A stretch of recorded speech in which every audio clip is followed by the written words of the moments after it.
désirs. Identifiez celles qui ne vous servent plus et réaffirmez que vous êtes capable de manifester ce que vous voulez. Pratique de la pleine conscience. Observez vos pensées et vos réactions. Chaque fois que vous sentez une limitation externe vous affecter, recentrez-vous sur votre alignement intérieur. Conviction dans vos connaissances. Chaque jour, rappelez-vous que vous en savez suffisamment pour agir. Même si vous ne connaissez pas tous les détails, votre alignement intérieur vous guidera. Détachement du résultat. Agissez chaque jour sans vous attacher au résultat immédiat. La constance et l'alignement intérieur créent les conditions pour que vos désirs se matérialisent. Éliminez les croyances héritées. Questionnez toutes les limites que vous avez absorbées de votre famille, culture ou société. Décidez consciemment lesquelles serviront votre réalité et lesquelles seront rejetées. Conclusion. La maîtrise de la manifestation est un choix. En résumé, devenir un maître manifestant est un choix quotidien. Il s'agit de contrôler votre état intérieur, d'agir avec conviction, de ne pas prendre les limitations des autres pour vos vérités et de rester simple et détaché dans vos actions. Chaque aspect de votre réalité est le reflet de votre état intérieur. Si vous appliquez ces principes dans votre vie quotidienne, vous verrez des changements rapides et durables. Vous cesserez de chercher des solutions à l'extérieur et commencerez à voir les résultats se matérialiser naturellement.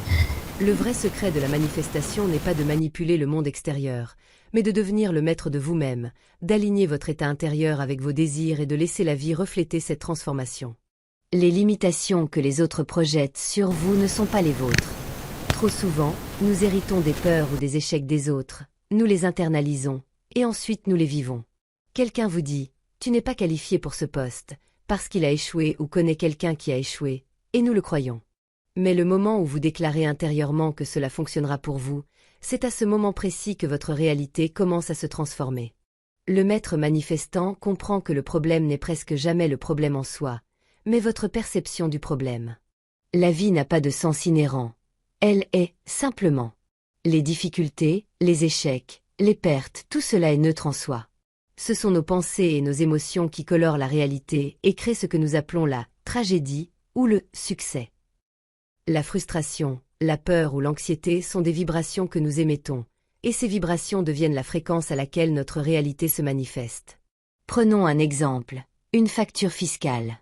Beaucoup se sentiraient accablés ou en colère. Mais si vous percevez cette facture comme un reflet de votre valeur dans l'économie ou simplement comme un indicateur de votre alignement avec vos responsabilités, alors votre perception transforme l'expérience. Le problème n'est plus un problème. Il devient un signal, une opportunité d'aligner votre état intérieur avec la réalité que vous souhaitez créer. Le maître manifestant ne cherche ni permission ni validation extérieure. Chercher l'approbation des autres n'est qu'un signe de manque de confiance en soi. Vous possédez déjà tout ce qu'il faut pour manifester. Vous n'avez besoin de la confirmation de personne d'autre. Chaque désir, chaque objectif, doit partir de votre propre centre de puissance. De même, éviter la réalité ne résout rien. Fuir vos problèmes, qu'il s'agisse d'argent, de relations ou de responsabilités, renforce leur pouvoir sur vous. Confronter directement ce qui vous inquiète, le regarder, l'accepter, ressentir l'inconfort permet de transmuter cette énergie. Vous passez du négatif au neutre, puis au positif, en utilisant l'énergie de votre attention et de votre concentration pour transformer la situation.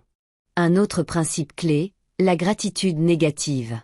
Au lieu d'attendre la fin d'une difficulté pour être reconnaissant, soyez reconnaissant pendant l'épreuve. Exprimez de la gratitude pour les obstacles, pour la tension et les défis. Cela envoie à l'univers un signal clair. Vous avez déjà transcendé cette situation. Ce n'est plus un obstacle, c'est un tremplin vers votre réalité désirée. Enfin, le maître manifestant ne cherche pas des résultats précis. Il cherche une nouvelle fréquence. Tout ce que vous désirez, argent, amour, succès n'est en réalité qu'une expression d'un sentiment que vous voulez ressentir. La sécurité, le confort, l'appréciation, l'amour, ce sont ces sentiments qui attirent vos désirs. Vous n'attirez pas simplement ce que vous voulez. Vous attirez ce que vous êtes capable de ressentir. Cultivez ces états maintenant, et vos désirs viendront à vous naturellement. Et rappelez-vous, le chemin peut comporter des détours, mais tant que vous restez aligné avec votre destination intérieure, vous finirez par y arriver.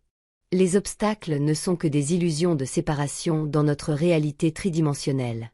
La maîtrise de la manifestation consiste à rester centré, à percevoir correctement, à transmuter l'adversité et à incarner la fréquence que vous souhaitez expérimenter. Ainsi, souvenez-vous, vous ne voulez pas simplement votre désir, vous voulez la fréquence derrière ce désir. Vous ne fuyez pas les problèmes, vous les transcendez. Vous ne cherchez pas d'approbation, vous vous donnez votre propre pouvoir. Et vous pratiquez la gratitude, même pour les difficultés, car c'est ce qui transforme la réalité. La maîtrise de la manifestation, c'est tout cela. Être, ressentir et aligner votre énergie avec la vie telle qu'elle est, pour créer ce que vous souhaitez réellement expérimenter.